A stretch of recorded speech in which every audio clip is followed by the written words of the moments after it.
पड़े। भगवान श्री कृष्ण ने समझ लिया कि अब यदुवंशियों का संहार होने वाला है। बलराम जी अपने स्वरूप का त्याग करके क्षीर सागर चले गए और भगवान भी अपने परम धाम को गए। लेकिन जाते जाते अर्जुन से कहा हमारी पत्नियों को लेके हस्तिनापुर जाना। हस्तिनापुर जब अर्जुन लेके जाने लगे तो भगवान ही कोल भीलों का रूप बना के जंगल में भगवान की पत्नियों को लूट करके चले गए। इधर युधिष्ठिर जी बड़ी चिंतित अवस्था में अपने नगर में भ्रमण कर रहे हैं। उन्हें बार बार अपशगुन हो रहे हैं। ऐसी अपशगुन की अवस्था में युधिष्ठिर जी चिंतित हैं। भीम जी से कहने लगे कहीं ऐसा तो नहीं कि जो नारद जी ने भविष्यवाणी की थी वो भविष्यवाणी अब सत्य होने वाली है। कहीं ऐसा तो नहीं कि भगवान के परम धाम जाने का समय आ गया। ऐसा विचार करके वो चिंतित अवस्था में घूम रहे थे कि तभी उसी समय अर्जुन लौट आए। अर्जुन के मुखमंडल का तेज समाप्त हो गया है, बड़े दुखी दिख रहे हैं। युधिष्ठिर ने पूछा क्यों भैया, तुम्हारे मुखमंडल का तेज हम देख रहे हैं बिल्कुल समाप्त हो गया। ऐसा कौन सा तुमने अपराध कर दिया जो तुम्हारी ऐसी अवस्था हो गई? क्या तुमने किसी गाय की हत्या कर दी अथवा तुम्हारे हाथों किसी ब्राह्मण की हत्या हो गई? क्या तुमने कोई जघन्य अपराध कर दिया जिसके कारण से ये तुम्हारी अवस्था हो गई? तुम्हारे मुखमंडल का तेज क्यों समाप्त हो गया है? तब अर्जुन रोते हुए कहने लगे भैया, जिन कन्हैया ने हमें प्रतिपल बचाया, प्रतिपल हमारी रक्षा करी, वे दीन बंधु दीनानाथ भगवान हम सबको छोड़ के चले गए। युधिष्ठिर ने जैसे ही सुना कि भगवान हम सबको छोड़ के धरती छोड़ के परम धाम चले गए, युधिष्ठिर जी कांप गए और युधिष्ठिर जी विचार करने लगे कि भगवान ही धरती पे नहीं है तो अब हम भी धरती पे नहीं रहेंगे। धरती पे नहीं रहे, तुरंत ही पालकी लगा के बैठी, नाभि चक्र को प्राण वायु से जोड़ करके जैसे भगवान का ध्यान दिया, शरीर से दिव्य भगवान का तेज निकल करके भगवान में ही समाहित हो गया और कुंती महारानी ने अपने शरीर का त्याग करके भगवान के परम पद को प्राप्त किया। नन्ही सी आयु में परीक्षित को राजा बना के युधिष्ठिर आदि स्वर्गारोहण करके स्वर्ग चले गए। परीक्षित जी बिल्कुल बालक है,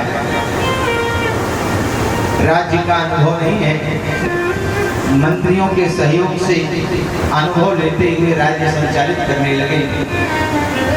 जब बड़े हुए तो इरावती नाम की कन्या से उन्होंने विवाह किया। एक बार परीक्षित जी ने धनुष बाण उठाया और दिग्विजय करने को निकल पड़े। दिग्विजय करने निकल पड़े तो समस्त संसार को जीत करके एकाधिकार कर लिया। बहुत ध्यान से समझे, जहां तक सूर्य का प्रकाश जाता है, जहां तक धरती का कण मात्र है, वहां तक परीक्षित का एक छत्र राज्य था। आज भले ही 356 राज्य देश हो गए हो, जहां तक धरती का कण है और जहां तक सूर्य का प्रकाश जाता है, वहां तक केवल अकेले परीक्षित राजा थे और कोई नहीं। दिग्विजय करके लौटे तो एक दिन परीक्षित जी ने विचार किया कि जरा देखें हमारे दादा परदादा ने हमारे लिए क्या छोड़ रखा है। राजकोष में गए तो देखा एक वहां दिव्य सुंदर मुकुट है। आज इस मुकुट को उठा के माथे पे रख ली और उसी मुकुट को धारण करके कुरजांगल में आखेट करने चले गए। वहां एक आश्चर्यजनक घटना दिखी। एक गाय, एक बैल और एक काला काला पुरुष। गाय कौन है? बोले माता धरती है। बैल कौन है? बोले धर्म स्वरूप बैल है।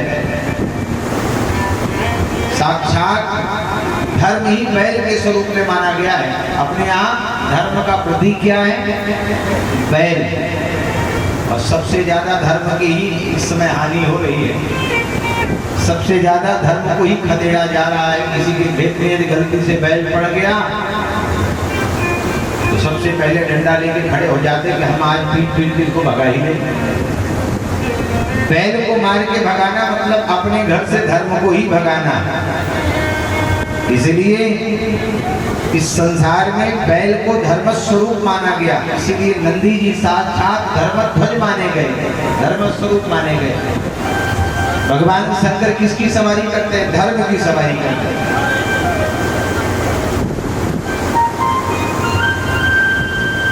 एक गाय, एक बैल, एक काला पुरुष। काला पुरुष कौन है? बोले कलयुग। इस आश्चर्यजनक घटना को देख करके परीक्षित जी से नहीं रहा गया। परीक्षित जी उनके पास गए, गाय से पूछा, देवी जी आप क्यों दुखी हो और यह दुष्ट आपको क्यों मार रहा है? आपके दुख का कारण क्या है? गाय रूपी पृथ्वी ने कहा, महाराज मेरे दुख का केवल इतना कारण है कि जब तक प्रभु धरती पे रहे, जब वो मेरे ऊपर चलते थे तो उनके चरणों के चरण चिन्ह मेरे ऊपर लगते थे। उसके स्पर्श से मैं गदगद हो जाती, प्रफुल्लित हो जाती थी, प्रसन्न हो जाती थी। जब से भगवान धराधाम को छोड़ के गए, भगवान के चरणों का स्पर्श नहीं मिला, इसलिए मैं दुखी। बैल से पूछा, तुम्हें यह क्यों मार रहा है?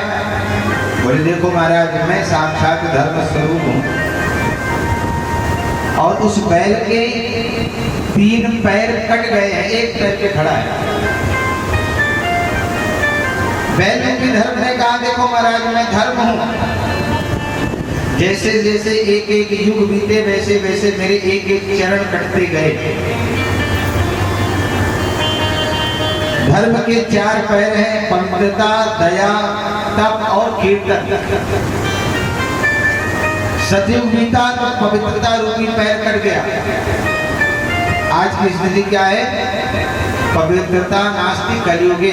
कलयुग में पवित्रता नाम की चीज है ही नहीं। पहले भोजन करने वाले एक जगह भोजन करके बैठते थे, भोजन कराने वाले आपके पास में भोजन सामग्री पहुंचाते थे। आज समय बदला, भोजन करने वाला जूता चप्पल पहन के टहल टहल के खाने लगा, भोजन देने वाला एक जगह खड़े होकर के आपको भोजन देने लगा। यहाँ बहुत सारे बुजुर्ग लोग बैठे हैं जो आज भी रसोई में से यदि भोजन उठ जाता है तो भोजन नहीं करते। कहते हैं उठी रसोई हम भोजन नहीं करेंगे। क्यों? बोले भोजन ये आपका आहार है। यदि आहार शुद्ध होगा तो आपकी मानसिक व्यवस्था भी शुद्ध हो जाएगी। इसलिए आहार शुद्ध होना चाहिए। पवित्रता बिल्कुल नहीं बची। आहार व्यवहार भी पवित्र नहीं है। दूसरा है दया। लोगों में दया नहीं बची। सामने वाले का कितना नुकसान हो रहा है, वो चाहे मरीज क्यों न रहा हो, लेकिन लोग पैसे के लालच में अथवा अपने व्यक्तिगत स्वार्थ की सिद्धि के लिए दूसरे का कितना भी नुकसान हो जाए या दूसरे का कितना हड़प लिया जाए, लोगों में चिंता नहीं है, तनिक भी कष्ट नहीं है, क्योंकि दया शून्य हो गए लोग। तो दया भी नहीं है। तपस्या तो बिल्कुल नहीं है। तब की बात छोड़ो, यदि किसी को कह दिया जाए कि 5 मिनट आंख बंद करके ध्यान लगाओ, तो 5 मिनट भी हम ठीक से ध्यान नहीं लगा पाते। दुनिया भर की बातें घूमने लगती दिमाग में। इसलिए तप भी नहीं बचा। तो बचा क्या? बोले कीर्तन। धर्म का केवल एक पैर बचा, वो है कीर्तन। और उसी कीर्तन के सहारे आज धर्म की स्थिति हमारे यहाँ धरती पर रुकी हुई है। अन्यथा धर्म की 3 पैर कट चुके हैं, स्थित नहीं है, बचे नहीं। कीर्तन का सहारा है और उसी कीर्तन के माध्यम से हम सबके बीच में धर्म जीवित है, धर्म की ध्वजा स्थित है।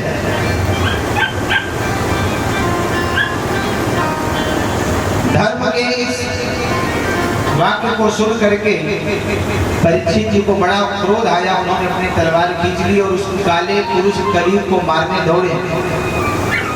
जैसे ही कलयुग को मारने को दौड़े, कलयुग ने अपनी तलवार फेंक दी और दौड़ करके उनके चरण पकड़ लिया।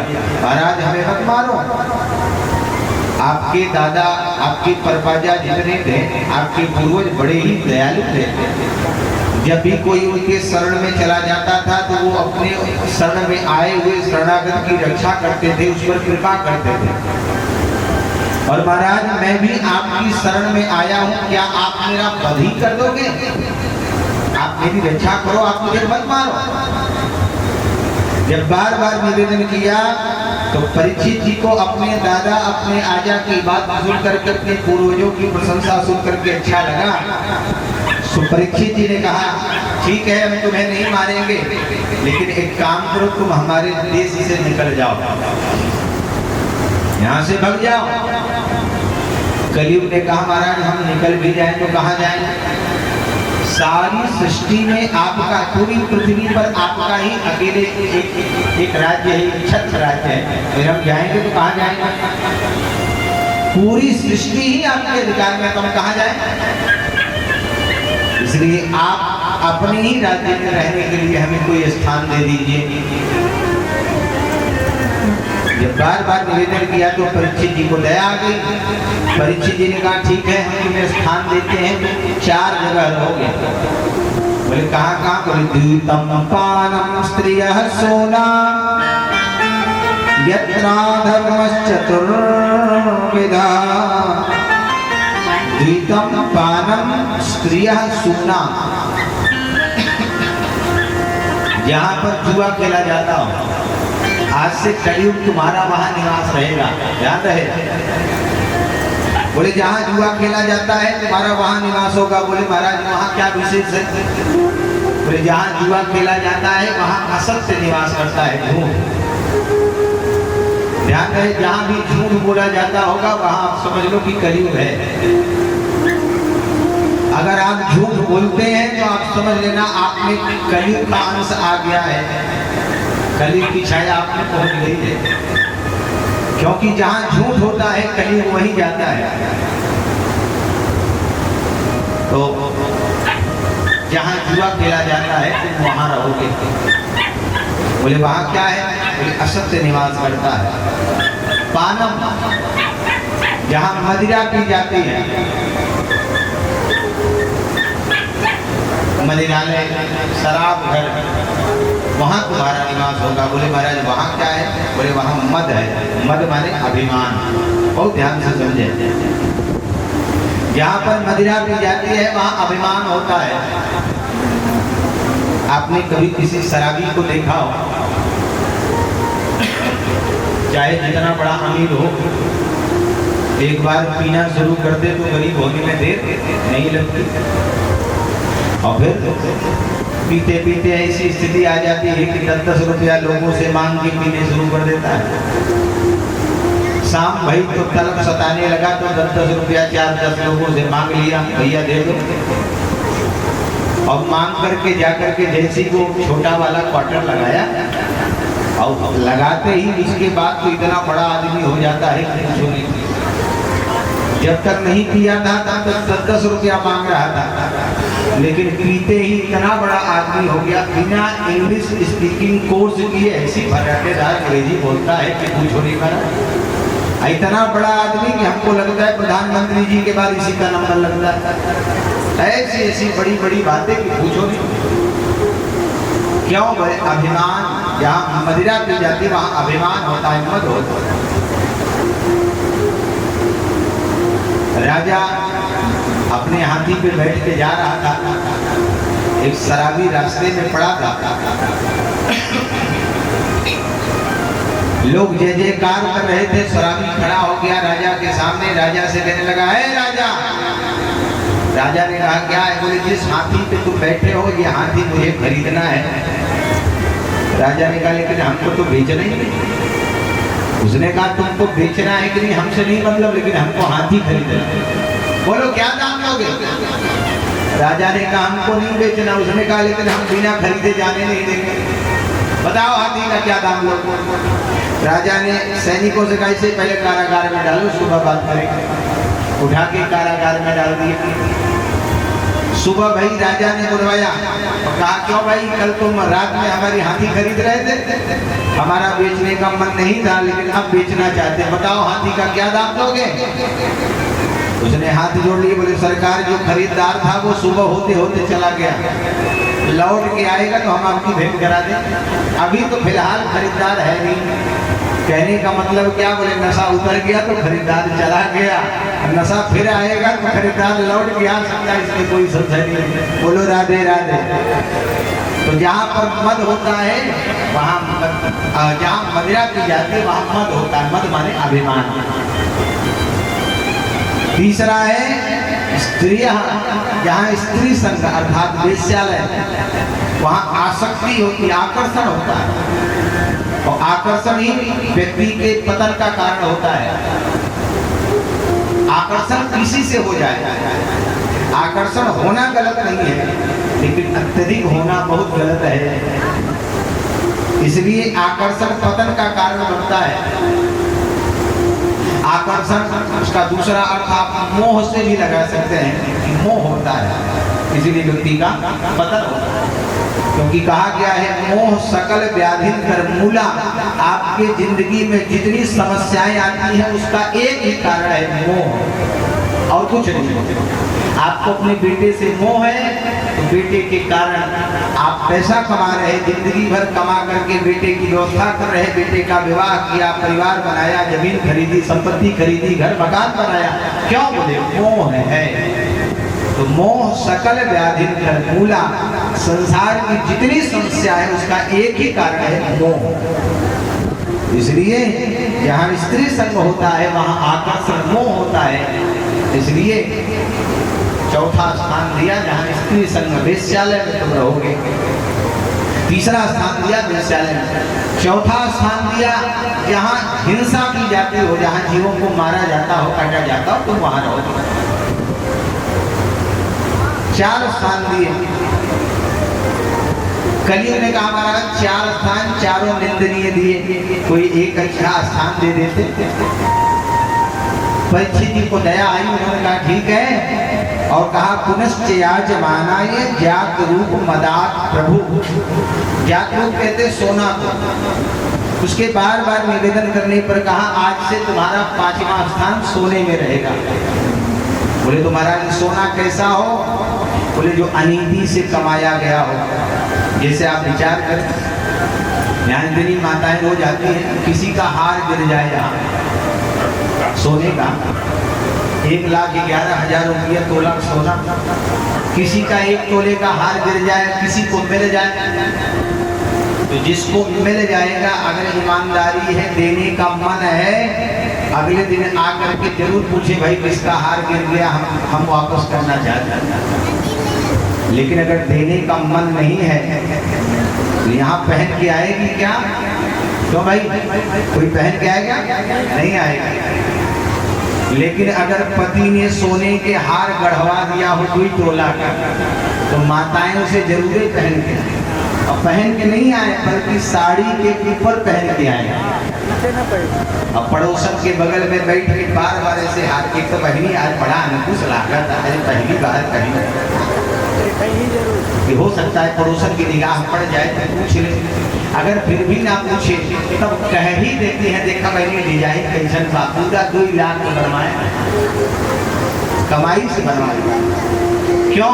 और ईमानदारी से खून पसीने की कमाई से बनवाया गया, इसलिए बताने में दिखाने में संकोच नहीं है। लेकिन अगर चोरी का होता, बेगानी का होता, यहाँ गिरा पड़ा होता तो क्या कोई पहन के ऐसे दिखाएगा? कभी नहीं दिखाएगा। अनीति से कमाए गए सोने में कलयुग का निवास रहेगा, नीति से कमाए गए नहीं। ईमानदारी से जिसने कमाया होगा वो तो प्रदर्शन करेगा कि हमारे पास है, लेकिन अनीति से जिसने कमाया होगा उसे छुपाते फिरेगा कि कहीं निकल न जाए हाथ। इसलिए 5वां स्थान दिया कि सोने में रहोगे, और जैसे ही कहा कि सोने में रहोगे, कलयुग ने देखा माथे पे जो सोने का मुकुट है ये अनीति से कमाया गया है, ये जरासंध का मुकुट है। इसे भीम की जबरदस्ती छीन करके ले आए थे जरासंध से, तुरंत ही उसी मुकुट में बैठ गया और बुद्धि विकृत कर दी, बुद्धि बिगाड़ दी। परीक्षित जी की बुद्धि बिगड़ी, घूमते घामते आगे बढ़े और समीप महात्मा के आश्रम में चले गए। छोटे छोटे बच्चे खेल रहे हैं, समीप महात्मा आंख बंद किए हैं, ध्यान में मग्न है। बार बार राजा ने पुकारा, कोई है, मुझे पानी पिला दो, मुझे जल पिला दो, प्यास लगी है। महात्मा जी की आंख बंद है, ध्यान मग्न है, कोई उत्तर नहीं मिला। राजा को बड़ा क्रोध आया, देखो ये महात्मा मेरे ही नगर में रहता है, मेरी ही व्यवस्था से इसका जीवन निर्वाह हो रहा है, लेकिन देखो आज राजा के आने पे ढोंग करके जानबूझ के आंख बंद करके बैठा है, राजा का स्वागत नहीं करता। ऐसे ऐसे तुझको बैठे राह दिखाने वाले, हरि की कथा सुनाने वाले, तुमको लाखों प्रणाम, तुमको लाखों प्रणाम, तुमको लाखों प्रणाम, तुमको लाखों प्रणाम।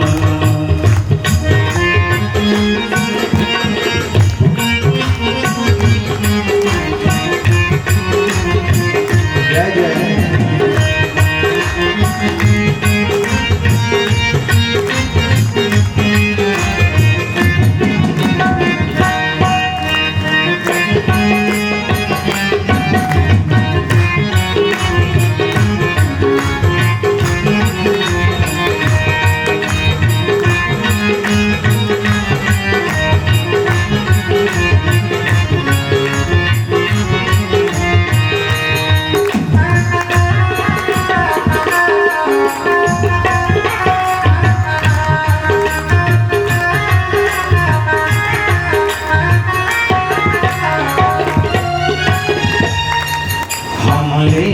इसका प्याला या रहे नियम के गाला, लेकर इसका प्याला जा रहे थे हम के गाला।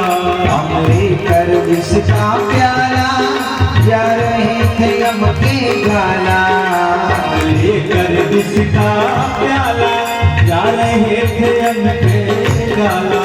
प्रभु सुधा पिलाने वाले, हरि की कथा सुनाने वाले, तुमको लाखों प्रणाम, तुमको लाखों प्रणाम, तुमको लाखों प्रणाम, तुमको लाखों प्रणाम, तुमको लाखों प्रणाम, तुमको लाखों प्रणाम, तुमको लाखों प्रणाम, तुमको लाखों प्रणाम। जय जय।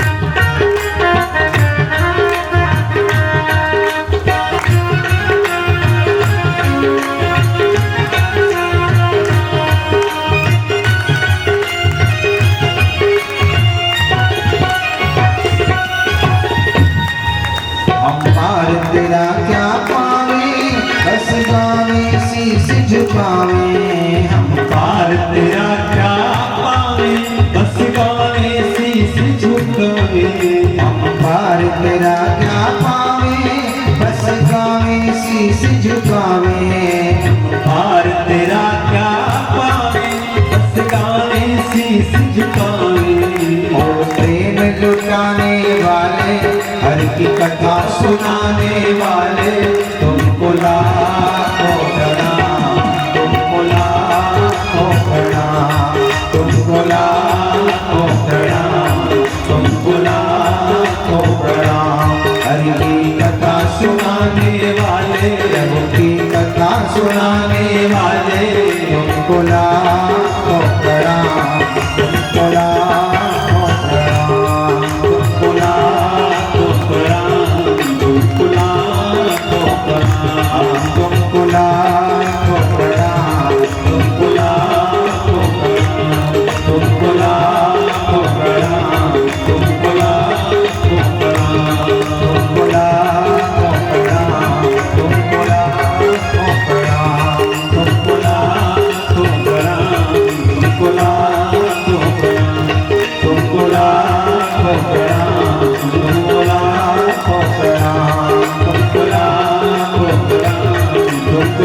लाखों प्रणाम। बोलो सुखदेव भगवान की जय हो। श्री शुकाचार्य जी के चरणों में बैठ के राजा परीक्षित सुखदेव जी से प्रश्न करते हैं, गुरु जी हम आपकी शरण में हैं, आप केवल हमें यही बताइए पहले कि भगवान का अवतार क्यों होता है। यदि भगवान निर्गुण निराकार ब्रह्म है तो सगुण साकार क्यों होते हैं, किस लिए होते हैं, अवतार क्यों लेते हैं। जब यह धरती प्रलयातीत हो जाती है तो धरती का सृजन कैसे होता है, आप हमें समझा के कहिए। तो सुखदेव स्वामी राजन परीक्षित को कथा सुना रहे हैं। राजन सबसे पहले तो हम तुम्हें सृष्टि क्रम की कथा सुना रहे हैं, बहुत ध्यान से सुनो। जब यह पूरी सृष्टि प्रलयातीत हो जाती है तो केवल जल ही जल एक तत्व रहता है, जल। पूरी सृष्टि जलमग्न हो जाती है और उसी जल की सतह पर एक वटवृक्ष के पत्ते पर नन्हा सा बालक जोर जोर से रोता है और देखते ही देखते वही पत्ता ही शेष रूप प्रकट हो जाता है और वही नन्हा सा बालक चतुर्भुज नारायण बन जाता है। चतुर्भुज नारायण ने अपने वाम भाग से लक्ष्मी जी को प्रकट किया, लक्ष्मी जी ने चरण दबाना शुरू किया, नारायण सोने लगे। भगवान जब सोने लगे तो भगवान के नाभि छिद्र से दिव्य कमल प्रकट हुआ और आकाश में जाकर के वह कमल खिला, उसी कमल के ऊपर चतुर्मुखी ब्रह्मा जी प्रकट हो गए। ध्यान रहे, कहीं कहीं प्रमाण आता है कि ब्रह्मा जी के 5 मुख थे, एक भैरव जी ने काट दिया था। लेकिन यहाँ प्रमाण आता है भागवत जी में कि ब्रह्मा जी चतुर्मुख जैसे कमल पे प्रकट हुए तो चारों ओर देखने लगे और चारों ओर जैसे देखने लगे तो उनके चारों ओर एक एक मुख हो गए, इसलिए चतुर्मुखी ब्रह्मा हो गए। ब्रह्मा जी ने देखा कि हम कहाँ से आए, विचार आया कि हम कमल पर से ही प्रकट हुए। अपने प्रकट होने का कारण ढूंढने के लिए ब्रह्मा जी कमल की नाल पकड़ के उतरने लगे। हजारों वर्षों तक उतरते रहे, देखते रहे, लेकिन पता नहीं चला कि हमारा जन्म स्थान कहाँ से है, हमारा उद्गम कहाँ से हुआ। तो कमल के नाल में प्रवेश कर गए और हजारों वर्षों तक खोजते रहे, लेकिन पता नहीं चला कि हमारा उद्गम कहाँ से हुआ। तब ब्रह्मा जी वापस कमल के ऊपर आए और उन्हें व्यंजन का 16वां और 21वां अक्षर सुनाई पड़ा। 16वां अक्षर है माँ और 21वां अक्षर है 16वां अक्षर है ता, 21वां अक्षर है प। तब ब्रह्मा जी आप तब करो। तो ब्रह्मा जी ने कई हजार वर्ष तक तपस्या किया, सो भगवान प्रकट हो गए। ब्रह्मा जी ने पूछा आप कौन है, बोले हम आपका ही स्वरूप है। ब्रह्मा जी ने पूछा तो हम कौन है, बोले आप विधाता हो, आप ब्रह्मा हो, आप मेरा स्वरूप हो, मैंने ही आपको प्रकट किया है। तो महाराज हमें प्रकट करने का कारण क्या है, आदेश कर। बोले हम चाहते हैं कि आप सृष्टि निर्माण करें और उसमें भी मैथ्यू सृष्टि, मानुषी सृष्टि जरूर करें, मानवीय सृष्टि बनाए। ब्रह्मा जी ने कहा ठीक है प्रभु, अगर आप कहते तो हम ऐसा ही करेंगे, लेकिन कोई भी वस्तु बनाने के लिए उसमें मटेरियल चाहता है। भाई आपको कोई कहे कि मूर्ति बना दो, तो मूर्ति बनाने के लिए मटेरियल तो चाहिए कि नहीं, सीमेंट बालू सरिया गिट्टी कुछ तो चाहिए। सरकार आप हमसे सृष्टि करने की बात कर रहे थे तो हमें कुछ तो मटेरियल मिले, सामान मिले, कुछ वस्तु मिले। भगवान समझ गए, सो भगवान ने ब्रह्मा जी को चतुश्लोकी भागवत सुना दी। हे विधाता अहमेवासमेवाग्रे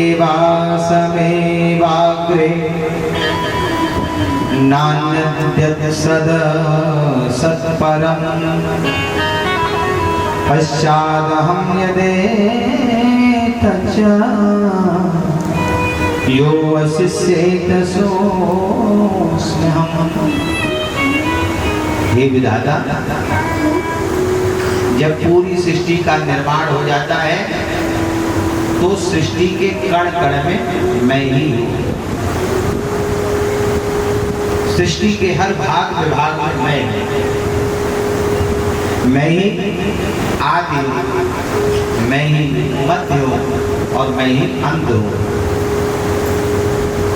जब सृष्टि में कुछ नहीं होता है, पूरी सृष्टि प्रलयातीत हो जाती है, तो भी मैं पूरी सृष्टि में व्याप्त रहता हूँ। जब सृष्टि का निर्माण हो जाता है, सारी सृष्टि में जनमानस भरे होते हैं, तो भी सृष्टि के कण कण में मैं ही व्याप्त रहता हूँ। और जब सृष्टि का अंत होता है, अर्थात सृष्टि प्रलय को प्राप्त होती है, तो भी सृष्टि में जब कुछ नहीं बचता, तो केवल मैं ही बचता हूँ।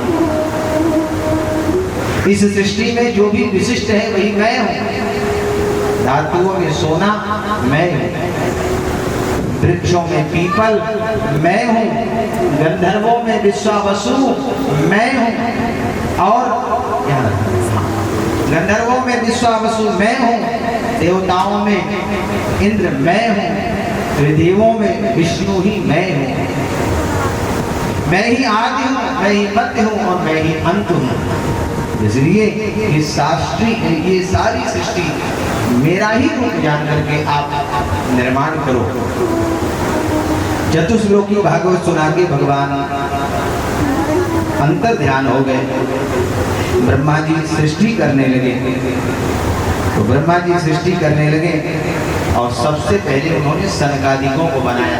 सनक, सनंदन, सनातन और शरद कुमार, चारों भैया को प्रकट किया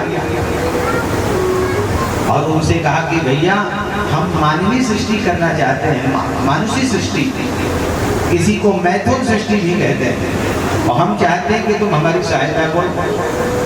चारों भैया ने हाथ जोड़ लिया, बोले महाराज पहले तो हम भजन करेंगे।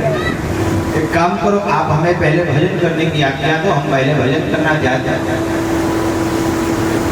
ब्रह्मा जी को बड़ा क्रोध आया, अभी अभी मैंने इन्हें पैदा किया, प्रकट किया, और मैंने जैसी आज्ञा दी मेरी आज्ञा को मना कर दिया।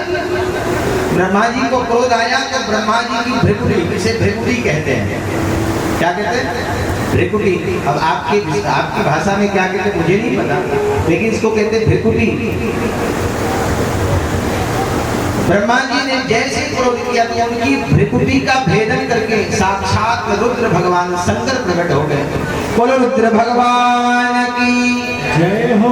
शंकर जी ने हाथ जोड़ लिया, बोले हे पिता, आपने मुझे प्रकट किया है तो आप हमारे पिता हो, आज्ञा करो क्या करना। बोले मैथुन सृष्टि में आप हमारी सहायता करो। शंकर जी ने कहा मैथुन सृष्टि में तो हम आपकी सहायता नहीं करेंगे, लेकिन सहायता करेंगे। बोले सृष्टि विस्तार में कुछ तो करो। बोले हाँ ठीक है। शंकर जी लगे भूत प्रेत पिशाच जागरी सागरी बेताली सब बनाने। अब चारों भूत प्रेत उछलने कूदने लगे। यह देख के ब्रह्मा जी ने कहा रुको रुको। बोले क्या हुआ? बोले हमने अभी मनुष्य बनाया नहीं, मनुष्यों को खाने वाले आपने पहले बना दिए, इसे रोको, ये भूत प्रेत नहीं बनाना, रोको। शंकर जी ने कहा जो बना दिए हैं उनको तो नहीं हटा सकते, लेकिन आगे से नहीं करेंगे। शंकर जी ने कहा अब हम क्या करें? बोले जाओ भजन करो। सो भोले बाबा कैलाश में जाके भजन करने लगे।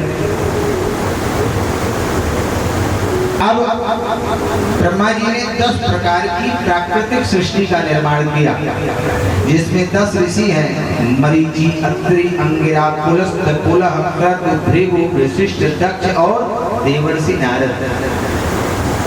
अपनी वाणी से माता सरस्वती को प्रकट किया ब्रह्मा जी ने, अपनी छाया से कर्दम ऋषि को प्रकट किया, और इन सब से कहा कि आप मैथुन सृष्टि में हमारी सहायता करो। सबने हाथ जोड़ लिए। महाराज आप जो कहते हैं निश्चित ही करेंगे, लेकिन यदि आपकी आज्ञा हो तो थोड़े भजन कर लें। और भजन करने की आज्ञा मांग करके चले गए। श्री सुखदेव स्वामी कहते राजन परीक्षित, तब ब्रह्मा जी ने अपने शरीर के 2 भाग किए। एक भाग को स्त्री बना दिया, दूसरे भाग को पुरुष बना दिया। आज जो लोग कहते हैं हम मनुवाद को नहीं मानते, उनसे कोई पूछे कि तुम्हारा जन्म कहां से हुआ। जो कहते हैं कि ब्राह्मणों को भगवान ने मुख से पैदा किया, इन्हीं ब्रह्मा जी के मुख से ब्राह्मण पैदा हुए, ऋषिगण पैदा हुए। ब्रह्मा जी ने अपने ही शरीर के दो भाग किए, एक को मनु बनाया और एक को शत्रुपा बनाया। दोनों का विवाह कर दिया और कहा जा करके धरती पे जाओ और मैथिल सृष्टि, मानवीय सृष्टि का विस्तार करो। मनु और शत्रुपा ने हाथ जोड़ लिए, बोले महाराज हम कौन सी धरती पे जाएं, जबकि धरती इस समय समुद्र में डूबी हुई है। दुष्ट हिरण्याक्ष ने धरती को समुद्र में डुबा दिया है, छिपा दिया है। पहले तो आप धरती के महाराज, धरती तो समुद्र में डूबी हुई है, सबसे पहले तो आप धरती को मुक्त कराने की व्यवस्था बनाएं। धरती समुद्र में डूबी हुई है, ब्रह्मा जी को चिंता हुई और ब्रह्मा जी जैसे ही चिंतित हुए तो ब्रह्मा जी को छींक आ गई और उनके वाम नासिका छिद्र से एक वाराह सुगर प्रकट हो गए। देखते ही देखते और श्री सुखदेव स्वामी से राजा परीक्षित ने प्रश्न किया, महाराज आप ये बताइए कि हिरण्याक्ष कौन था और इस हिरण्याक्ष ने धरती को ले जाकर समुद्र में क्यों छिपा दिया, कैसे छिपा दिया? हिरण्याक्ष का परिचय आप बताइए, ये हिरण्याक्ष कौन था? सबसे पहले तो आप इसका परिचय बताइए। रौद्रकाल कहा जाता है और रौद्रकाल में भगवान शंकर अपने गणों के साथ आकाश मंडल में भ्रमण करते हैं। ऐसी स्थिति में यदि स्त्री पुरुष यदि बिस्तर पर किसी प्रकार से रति क्रिया का आनंद लेते हैं तो दोष लगता है। इसलिए देवी जी आप रात्रि की प्रतीक्षा करें, ये समय उचित नहीं है, उपयुक्त नहीं है। भाई देखो कुछ काम ऐसे हैं जो सूर्योदय के समय, सूर्यास्त के समय नहीं करना चाहिए। जैसे सूर्यास्त के समय भोजन नहीं करना चाहिए। अगर कोई सूर्यास्त के समय भोजन कर रहा हो तो मानो अन्न नहीं बल्कि कीट पतंगों को खा रहा हो। सूर्यास्त के समय पूजा नहीं करनी चाहिए। सूर्यास्त से कुछ देर पहले आप सूर्योदय के अपनी संध्या करनी है तो कर लो, या सूर्यास्त के बाद कर लो। लेकिन सूर्यास्त हो रहा हो और आप उस समय पूजा करें तो ये उचित नहीं है। सूर्यास्त के समय सोना नहीं चाहिए, आयु क्षीण होती है। जो व्यक्ति सूर्यास्त के समय सोता है उसकी आयु क्षीण होती है। सूर्यास्त के समय बच्चों को पढ़ना नहीं चाहिए। यदि बच्चे पढ़ाई करते हैं तो उनके द्वारा ग्रहण किया गया ज्ञान शून्य होता है, क्षरण होता है। इसलिए सूर्यास्त के समय अपनी शिक्षा को रोक दें, पहले पढ़ लें बाद में पढ़ें। सूर्यास्त के समय पति पत्नी को एक साथ बिस्तर में नहीं होना चाहिए। ऐसे समय में यदि कहीं से किसी भी स्थिति में स्त्री गर्भ धारण कर ले तो महापापी भयंकर पुत्र पैदा होता है या महापापी संतान ही पैदा होती है। इसलिए ऐसी अवस्था में पति पत्नी को एक साथ बिस्तर पर नहीं होना चाहिए। तो कहा देवी ये सूर्यास्त का रौद्र काल चल रहा है, सूर्यास्त का समय है, आप रात की प्रतीक्षा कर लो। लेकिन देवी दीदी ने हट कर लिया और उनके हट के आगे महात्मा कश्यप को झुकना पड़ा। कश्यप जी ने उनकी इच्छा तो पूर्ण करी लेकिन श्राप दे दिया। देवी जी मैं श्राप देता हूँ, इससे जो तुम्हें गर्भ स्थित होगा उससे महाभयंकर दो राक्षस पुत्र पैदा होंगे। देवी दीदी ने कहा अगर ऐसी बात है तो मैं ऐसे पुत्रों को पैदा ही नहीं करूंगा। देवी दीदी गर्भवती रही और 100 वर्षों तक अपने गर्भ में बालकों को रखा। ऐसा भयंकर अंधकार पूरे समाज में फैलने लगा कि ब्रह्मा जी को आकर के निवेदन करना पड़ा कि देवी जी अब आप अपने बच्चों को पैदा करें। ब्रह्मा जी के निवेदन पर देवी दीदी ने अपने दोनों बालकों को गर्भ से आने का निवेदन किया। दोनों बालक गर्भ से जैसे ही बाहर आए तो पूरे संसार में रक्त और हड्डियों की वर्षा होने लगी। इतने महापापी दुष्ट थे। दोनों का नाम पड़ा हिरण्याक्ष और हिरण्यकश्यप। बड़ी तीव्र गति से बढ़ने लगे। उनका अभिमान ऐसा था, ऐसा कहा जाता है कि हिरण्याक्ष का मुकुट आकाश में लड़ता था, अर्थात इतने अभिमानी थे। एक दिन हिरण्याक्ष ने अपनी गदा उठाई और अट्टहास करते हुए जाकर के देवताओं की ओर जैसी कदम बढ़ाया देवताओं ने हिरण्याक्ष के पैरों के पदचाप सुन करके पूरा देवलोक खाली करके भाग गए। स्वर्गलोक में अधिकार कर लिया, वरुण लोक में जाके वरुण लोक को भी जीत लिया। वापस आया, पूरी पृथ्वी को उठाकर ले जाके समुद्र में डुबा दिया, छुपा दिया और समुद्र की लहरों पर खड़ा होकर के 1000 वर्ष तक अपनी गदा से प्रहार करता रहा। सुखदेव स्वामी कहते हैं राजन, उसी समय नारद जी उधर से जा रहे थे। नारद जी को देख करके उस दुष्ट ने कहा, है बाबा। नारद जी ने कहा, क्या भैया? बोले कुछ लड़ना भिड़ना आता है? नारद जी ने कहा, क्यों? उसने कहा, मेरे दोनों हाथों में खुजली हो रही है, लड़ने का बड़ा मन है, मेरी बराबरी का कोई योद्धा दिख नहीं रहा है।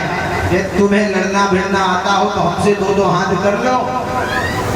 नारद जी ने कहा, भैया हमको लड़ना तो नहीं आता, लेकिन लड़ाना बहुत अच्छे से आता है, और कहो तो हम इंतजाम कर दें। बोले है क्या कोई मेरी बराबरी का योद्धा? नारद जी ने कहा, अभी तक तो नहीं था, लेकिन थोड़ी देर पहले ब्रह्मा जी के नासिका छिद्र से प्रकट हुआ है और अभी अभी समुद्र में कूदा है, बस निकलता ही होगा। और इतने में भगवान वाराह ने अपने नथुनों पे माता पृथ्वी को धारण किए हुए भगवान वाराह समुद्र से निकले। बोल वाराह भगवान की जय हो। जैसे वाराह भगवान समुद्र से आए, भगवान को देखते ही हिरण्याक्ष ने कहा, अरे जंगली सुअर, मैंने पृथ्वी को समुद्र के बीचों बीच छिपा दिया था, तूने आज उस पृथ्वी को निकाल लिया, तभी ठहर जा, मैं आज तेरी दवाई करता हूँ। अब भगवान को उसने जंगली सुअर कहा तो भगवान को लगा इसने हमको जंगली सुअर कहा तो हम भी इसको कोई नाम दे दे। भगवान ने कहा, अरे ग्राम सिंह। ग्राम सिंह कहते हैं गांव के कुत्ते को, जो अपने गाँव में शेर हो जाए उसी को ग्राम सिंह कहते हैं। अरे ग्राम सिंह, तू भी ठहर जा जरा, ये पृथ्वी को यथावत तो कर दो, फिर मैं तेरी दवाई करता। भगवान ने माता पृथ्वी को यथावत किया और इस प्रकार से युद्ध करने लगे जैसे दो गजराज आपस में भिड़ गए। महाभयंकर युद्ध होने लगा और उसी समय सारे देवता आकाश में खड़े हैं और सारे देवता आकाश में खड़े होकर के हाथ जोड़े भगवान की सुंदर स्तुति गा रहे हैं। ब्रह्मादि देवताओं ने भगवान से कहा, प्रभु आप इसका जल्दी से वध कर दो। भगवान ने कहा, क्यों? बोले, प्रभु सूर्यास्त होने वाला है, सूर्यास्त होते ही इन राक्षसों का बल 4 गुना बढ़ जाता है, इसलिए आप इसको जल्दी मार दो। भगवान ने अपनी मानो आंखें तरेर करके ब्रह्मा जी को बड़े क्रोध में कहा, क्यों ब्रह्मा जी, आपको इसके बल पे ज्यादा भरोसा है, हमारे बल पे भरोसा नहीं? जो संसार को बल देने वाला है, उस संसार को बल देने वाले पर तुम्हें भरोसा नहीं, इसके बल पे ज्यादा भरोसा। देवताओं को ज्यादा अधीर होते देख करके भगवान अपनी गदा से युद्ध कर रहे थे, अचानक ही गदा छोड़ दी और झुक करके भगवान ने अपने तीक्ष्ण नथुनों से उसके पेट को विदीर्ण करते हुए पूरे पेट को चीर दिया और समुद्र में पटक दिया।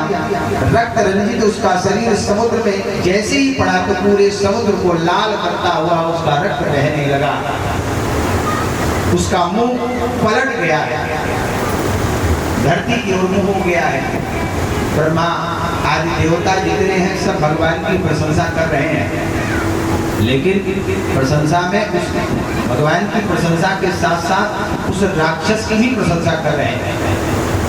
आंखें फटी हैं, देवता सोच रहे हैं कि अगर कदाचित ये जीवित हुआ तो हमारी हालत खराब कर दे, इसलिए कह रहे हैं कि धन्य है प्रभु, देखिए ये दैत्य कितना भाग्यशाली है, इस पर कितनी आपकी कृपा हुई है। आज देखो मरने के बाद भी आंखें फाड़ फाड़ के आपको ही निहार रहा है, ये कितना बड़ा भाग्य है सरकार कि आज आपके हाथों मर करके आपके परम धाम को पा रहा है। देवता सोच रहे हैं कहीं जिंदा निकल गया तो हमें नहीं छोड़ेगा, इसलिए उसकी भी थोड़ी थोड़ी प्रशंसा कर रहे हैं। और भगवान ने देखा ये देवता ठीक से खोल करके हमारी प्रशंसा नहीं कर पा रहे, स्तुति नहीं गा, तो भगवान ने अपने पैरों के पादप प्रहार से जैसे मार दिया, तो एक और निढाल होके जब गिरा देवता जान गए अब ये मर गया पक्का। अब भगवान की खोल करके वो प्रशंसा गाने लगे, सरकार आपने बड़ी सी। अरे कैसा मेला लगाया घनश्याम, सारी धरती जपे तेरा नाम। कैसा मेला लगाया घनश्याम, सारी धरती जपे तेरा नाम। कैसा मेला लगाया घनश्याम, सारी धरती जपे तेरा नाम। कैसा मेला लगाया, कैसा मेला, कैसा मेला लगाया, कैसा मेला लगाया, कैसा मेला लगाया, लगाया घनश्याम।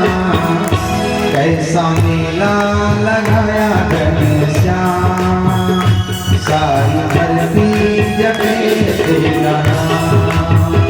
कैसा मेला लगाया घनश्याम, सारी धरती जपे तेरा नाम। कैसा मेला लगाया घनश्याम, सारी धरती जपे तेरा नाम। कैसा मेला लगाया घनश्याम, सारी धरती जपे तेरा नाम। दीन दुखियों के दातार हो, घर से भक्तों के भंडार हो। दीन दुखियों के दातार हो, घर से भक्तों के भंडार हो। तेरे चरणों में जीवन समा, तेरे चरणों में ऐसे नहीं, दोनों हाथ उठाए और ताली मिले। तेरे चरणों में जीवन तमाम, सारी धरती जपे तेरा नाम। तेरे चरणों में जीवन तमाम, सारी धरती जपे तेरा नाम।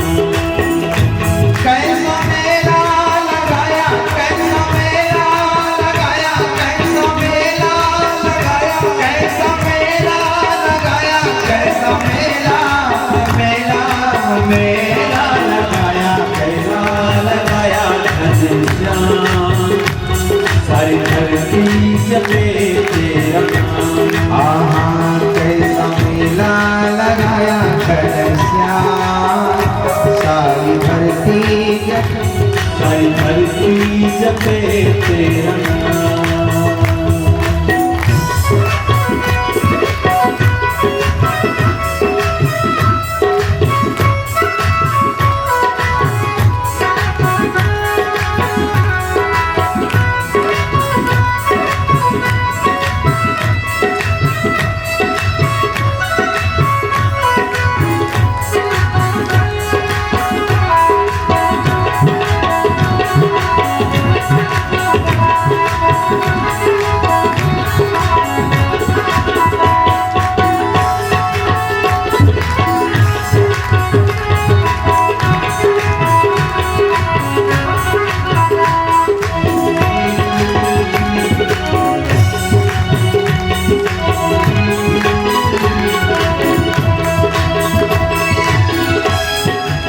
तेरे चरणों में लागे लगन, तेरी महिमा के गाऊं भजन।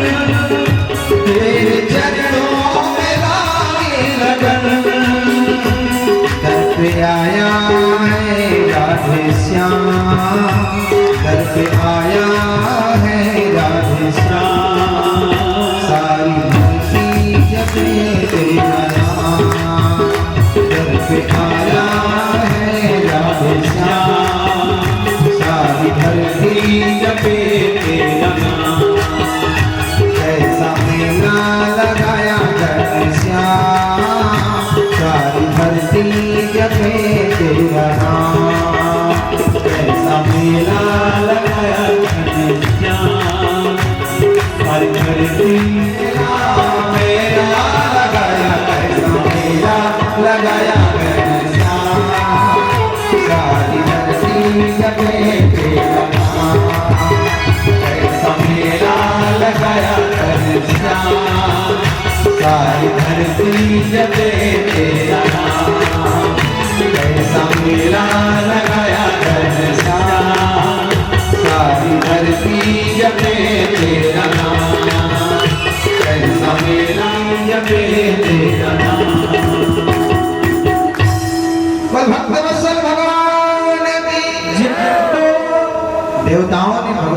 खूब जय जयकार करी और भगवान ने हिरण्याक्ष का संहार करके भगवान को मारने के लिए, बंदी बनाने के लिए अपने सैनिकों को उसने भेज दिया। ये उचित नहीं है। आप अपने बेटा को या तो मृत्यु दंड दे दीजिए या तो इसे बंदी बना के कारागार में डाल दीजिए, अन्यथा आपके पूरे हस्तिनापुर के नाश का कारण बनेगा ही। युधिष्ठिर जी समझा रहे, विदुर जी समझा रहे थे। उसी समय दुर्योधन पीछे से आके खड़ा हो, सारी बातें सुनी। उसने कहा, अरे दुष्ट, तू दासी पुत्र होकर के मेरे पिता को मेरे खिलाफ भड़का रहा है। अगर तू मेरा काका न होता, नगर का मंत्री न होता, तो मैं अभी तेरी हत्या करवा देता। भाग गया, दोबारा तुझे हस्तिनापुर आने की आवश्यकता नहीं। और विदुर जी को नगर से निकाल दिया। दरवाजे पे धनुष रख करके विदुर जी चले गए। तमाम तीर्थों में तीर्थाटन करते हुए सीधे वृंदावन गए। वहां वृंदावन में उद्धव जी से भेंट हुई। उद्धव जी से भेंट हुई तो उद्धव जी ने कहा, है विदुर जी, भगवान जब परम धाम को जाने लगे थे तो भगवान ने मुझसे संदेश कहा था कि जब कभी तुम्हें विदुर जी से भेंट हो तो विदुर जी से इतना जरूर कहना कि हे विदुर जी, आप सीधे ऋषिकेश में जाके मैत्रेय मुनि से मिले।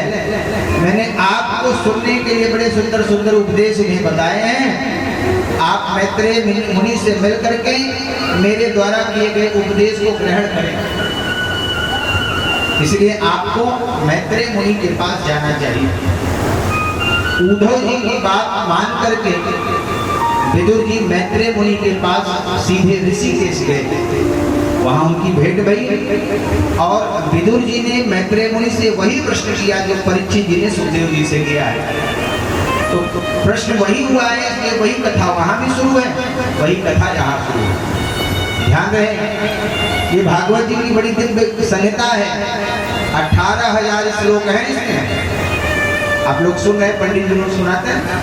18,000 श्लोक हैं, 16 वक्ता हैं, 27 श्रोता हैं। एक दो नहीं, 27 श्रोता इस भागवत जी में है। बीच बीच में आप सुनेंगे कि फला ने फला को कथा सुनाई। 16 वक्ता, 27 श्रोता, 12 स्कंद, 335 अध्याय है। 335 अध्याय और 12 स्कंद है। बड़ी दिव्य कथा है, बड़ी दिव्य संहिता है। यहाँ से आपको मिलेगा। आपने पहले सुना गोकर्ण जी ने धुंधकारी को कथा सुनाई, सनकादिकों ने नारद जी को कथा सुनाई, भक्ति महारानी को कथा सुनाई, सूत जी सौनकादिक महात्माओं को कथा सुना रहे, सुखदेव जी राजा परीक्षित को कथा सुना रहे, मैत्रेय मुनि श्री विदुर जी को कथा सुना रहे। और मैत्रेय मुनि श्री विदुर जी विदुर जी को कथा सुना रहे हैं।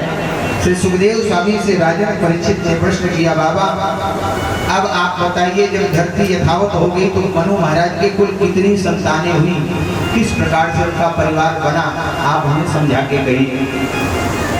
शुक्राचार्य सुखदेव स्वामी कहते, राजा परीक्षित, कालांतर में मनु महाराज की 3 बेटियां और 2 बेटा हुए। बेटियों के नाम थे आकुति, देवहूति और प्रसूति। बेटाओं के नाम थे उत्तानपाद और प्रियव्रत। हे राजन, हम सबसे पहले आपको राजा मनु की मझली बेटी देवहूति की कथा सुना रहे हैं। महाराज, मनु अपनी बेटियों के विवाह के लिए चिंतित है। इधर ब्रह्मा जी के छाया पुत्र हैं कर्दम जी। लाखों वर्ष तक तपस्या करके एक दिन कर्दम जी की जब आंख खुली तो देखा 2 पक्षी आपस में प्रेम कर रहे हैं। जैसे मनुष्यों का प्रेम, वैसे पक्षियों का प्रेम। उन पक्षियों के प्रेम को देखा तो कर्दम जी के मन में भाव आया, कदाचित हमने भी विवाह किया होता तो हमारे यहाँ भी छोटे छोटे बच्चे होते, किलकारी होती और बच्चे को पाने की इच्छा लेकर के, पुत्र की कामना लेकर के पुनः तपस्या करने लगे। हजारों वर्ष तक तपस्या की तो भगवान प्रकट हो गए। पूछा क्या चाहिए? बोले प्रभु वैसे तो कोई कामना लेकर के हमने तपस्या शुरू की थी, लेकिन आज आपका दर्शन कर लिया तो अब कोई कामना रही नहीं, इसलिए कुछ नहीं चाहिए। भगवान ने कहा भाई अगर भक्त ऐसे ही करेगा तो भगवान का सम्मान कहाँ रह जाएगा? बोले सरकार क्या हुआ? बोले विवाह की इच्छा लेकर के तुमने तपस्या की थी। बोले हाँ की तो थी। अब क्या हुआ? बोले अब विवाह की इच्छा रही नहीं, आपका दर्शन हो गया तो अब इच्छा नहीं विवाह की। भगवान ने कहा आपकी विवाह की इच्छा नहीं तो अब बताओ हमारी बात का क्या होगा? हमने तुम्हारा विवाह कहीं तय कर दिया। कर्दम जी ने कहा सरकार तय कर दिया तो हम मना भी नहीं करेंगे, अब हम कर लेंगे, लेकिन हमारी एक शर्त है। बोले कहो? बोले हमारी शर्त है कि एक संतान होगी तो जंगल चला जाऊंगा छोड़ के। भगवान ने कहा ठीक है चले जाना, लेकिन हमारी भी एक शर्त है। बोले क्या? बोले हम ही आपके घर बेटा बन के आएंगे, इस बात को ध्यान रखना। कर्दम जी ने कहा ठीक। भगवान ने नारद जी के माध्यम से मनु महाराज को संदेश करवाया और नारद जी मनु महाराज को जाकर के कहते हैं कि महाराज आप अपनी बेटी को लेकर के जाइए। मनु महाराज अपनी बेटी देवहूति और अपनी पत्नी शतरूपा को लेकर के कर्दम जी के आश्रम में गए। कर्दम जी ने बड़ा सुंदर स्वागत किया और स्वागत करके तीनों के लिए 3 आसन दिए। तीनों आसन से बैठ गए। महाराज मनु और शतरूपा तो आसन से बैठे, लेकिन देवी देवहूति को आसन में बैठने में संकोच हो रहा है। ध्यान रहे क्यों? क्योंकि एक सुलक्षणा पत्नी के लक्षण यही है कि कभी भी पति के द्वारा दिए गए आसन पे नहीं बैठना चाहिए। बोलो राधे राधे। कई माताएं सोच रही होंगी महाराज गजब चोचला बताई देता है। ध्यान से सुनो माता, जो आपको नहीं पता है उसी को आप सही मानते हो, ये आपकी अपनी व्यक्तिगत संस्कृति है, उसी को आप सही मानते हो। शास्त्र कहते हैं कि किसी भी पतिव्रता स्त्री को पति के द्वारा दिए गए आसन पे नहीं बैठना चाहिए। पुत्र को पिता के द्वारा दिए गए आसन पे नहीं बैठना चाहिए और शिष्य को गुरु के द्वारा दिए गए आसन पे नहीं बैठना चाहिए। यजमान को पंडित जी के द्वारा दिए गए आसन पे नहीं बैठना चाहिए। आप कितने बड़े आदमी हो जाओ, टाटा बिरला अडानी अंबानी ही क्यों न हो जाए, लेकिन यजमान अगर बन गया है, पूजा करने जा रहा है, तो पंडित जी का कर्तव्य नहीं है कि चल के यजमान के लिए आसन बिछा दे। चाहे जितना बड़ा अमीर आदमी बड़ा आदमी हो, लेकिन उसको चाहिए कि अपना आसन स्वयं बिछाए तो बैठे। कई बार हमने देखा लोगों को पूजा करने बैठते हैं तो अपने लिए कुर्सी लगाते हैं। हम कुर्सी पे बैठेंगे, भगवान भले नीचे रहेंगे, और कहते हैं कि महाराज ये तकलीफ होती तो बैठ नहीं पाते। अरे पहले से ही तुमने बैठा, तुम बैठे होते भगवान की पूजा में तो आज ये तकलीफ ही नहीं होती। पहले से तुम बैठे नहीं और अंतिम में बैठना चाह रहे हो तो कुर्सी पे ही बैठना पड़ेगा। और हमसे कोई कहे कि महाराज आपको 6 घंटे बैठना है तो हम कहेंगे हम 8 घंटे बैठेंगे, आप चिंता मत करो, क्योंकि हमने बैठने का रियाज किया है, हम खूब बढ़िया पूजा में बैठे है ना। गुरु के द्वारा दिए गए आसन पे शिष्य को नहीं बैठना चाहिए, गुरु की बराबरी में भी शिष्य को नहीं बैठना चाहिए। तो कहा कि देवी देवहूति आसन से नहीं बैठी तो बैठी कैसे? कर्दम जी ने देखा कि ये हमारी पत्नी बनने आई है, जरा इनके लक्षण देखा जाए कैसे है। और देवी देवहूति भी जानती हैं कि मैं भले ही इनकी पत्नी बनने वाली हूँ, लेकिन इस समय इनके आतिथ्य में हूँ, और एक अतिथि का कर्तव्य है कि अपने आतिथेय का सम्मान करें। जिसके यहाँ गए हो उसका भी सम्मान करना आपका कर्तव्य है। देवी देवहूति ने विचार किया अगर इनके लिए आसन पे नहीं बैठती हूँ तो दोष लगता है, और आसन पे बैठती हूँ तो पति का अपमान होता है, इसलिए जमीन पर बैठ करके आसन पे हाथ रख दिया, और आतिथेय का भी सम्मान रह गया, पति का भी सम्मान रह गया, और हर प्रकार से जब अनुकूल देखा महाराज कर्दम प्रसन्न हो गए। ये तो निश्चित ही पत्नी बनाने योग्य ही है, इसलिए बड़े सुंदर ढंग से विवाह किया। जंगल में ही विवाह हुआ, बड़े धूमधाम से विवाह करके मनु महाराज ने बहुत सारा दहेज आदि दिया, और फिर बिटिया को विदा करके छोड़ करके वहां से आए। जब बिटिया को छोड़ करके चले आए तो कर्दम जी ने देवहूति का हाथ पकड़ लिया और लेके कुटिया में गए। उस कुटिया की विशेषता क्या है? बोले ऊपर के भाग में हजारों चिड़ियों के घोंसले लगे हैं और नीचे हजारों चूहों की बिल बनी है। देवहूति ने पूछा महाराज ये क्या है? बोले हमारा यही मकान है, यही हमारी झोपड़ी हमारी है, इसी में रहते हो? बोले महाराज तो इसमें हजारों चूहों के बिल हैं, हजारों घोंसले हैं, तो आप कहाँ रहते? बोले देखो कोने में देवी जी जो आसन लगा है बस वही अपना आसन है, उसी में सो भी लेते हैं, उसी में भजन भी कर लेते हैं। देवहूति ने कहा नहीं महाराज ये उचित नहीं है। अब आपने विवाह कर लिया और विवाह के बाद पुरुष को चाहिए कि अपने चाहे जैसे रहे, लेकिन विवाह के बाद तो फिर पत्नी के लिए घर बनाना चाहिए। कर्दम जी ने कहा नहीं महाराज, देवी जी घर बनाने का काम पुरुष का नहीं है, घर बनाने का काम स्त्री का होता है। अगर तुम्हें लगता है मैं चारों ओर से 4 दीवार बना के ऊपर छत ढाल के एक दरवाजा लगा देना ही घर बनाना है, ऐसे लाखों लोगों ने बना करके छोड़ दिया है, एक कोई दीपक जलाने वाला नहीं है, उसे घर नहीं कहते।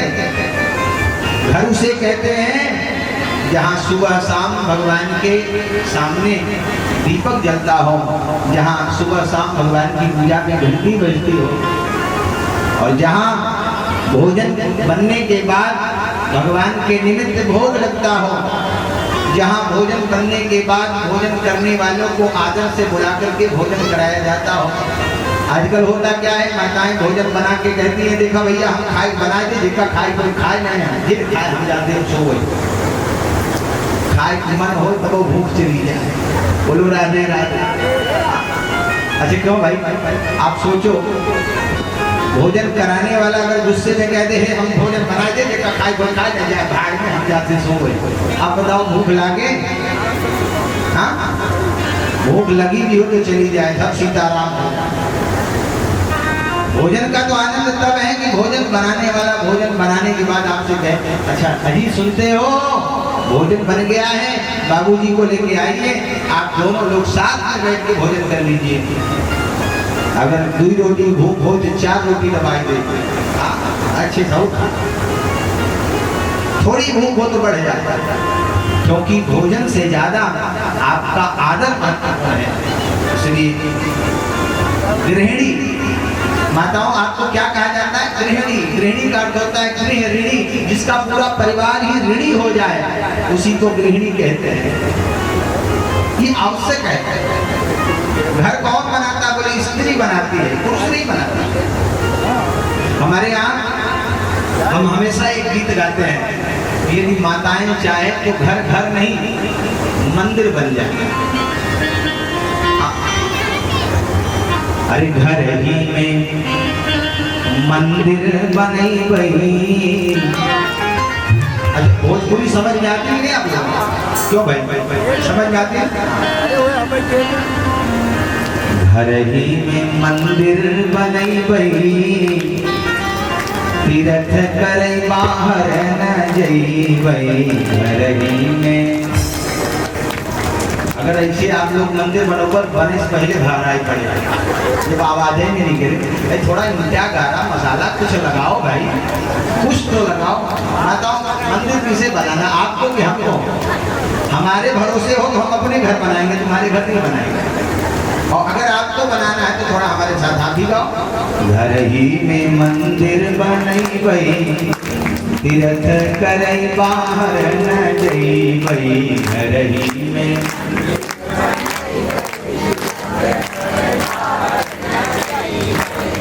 आज एकादशी न हो, ऐसे सब भूखा प्यासा हो, आवाज निकालो। घर ही में मंदिर बनई बही, तीर्थ करे बाहर न जई बही। घर ही में